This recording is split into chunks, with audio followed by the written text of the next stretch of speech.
C'est au cœur d'un palace de Tel Aviv, non loin de la plage, que se sont réunis les acteurs économiques majeurs des relations franco-israéliennes.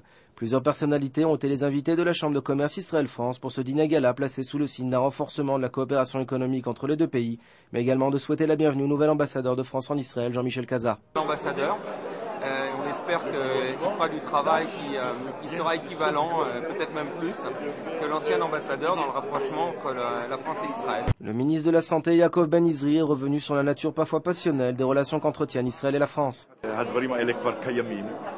וטוב שקיימים, מדינת צרפת, היחסים בין ישראל וצרפת הם בדרך כלל תמיד מצוינים. אנחנו עוברים פה ושם איזה מין תקופות כאלה.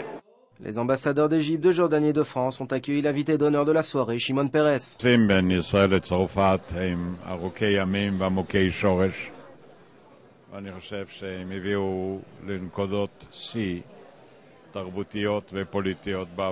prix Nobel de la paix 1994 est revenu par le biais de la métaphore, comme à son accoutumée, sur le contentieux lié à la délicate question du nucléaire iranien.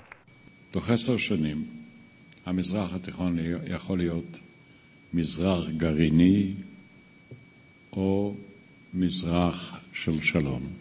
vice-premier ministre a évoqué par la suite de manière éloquente deux figures majeures qui ont marqué la France de leur empreinte.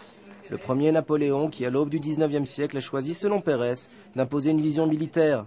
Quant au second, il s'agit du père de l'Europe, Jean Monnet. Aux yeux du ministre, il a bien plus marqué les consciences que l'empereur, et ce par le biais d'une conception humaniste et pacifiste. Or, c'est l'actualité brûlante de Pérez qui a attiré la majeure partie des invités, peu intéressés, semble-t-il, par les relations entre les deux pays.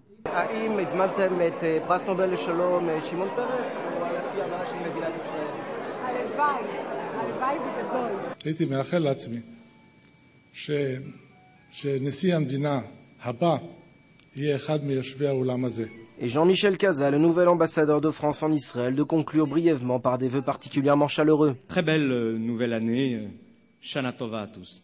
Cette nouvelle année hébraïque sera-t-elle celle d'un succès électoral tant attendu pour le ministre en charge du développement du Negev et de la Galilée? La France en Israël en tout cas, votera Pérez.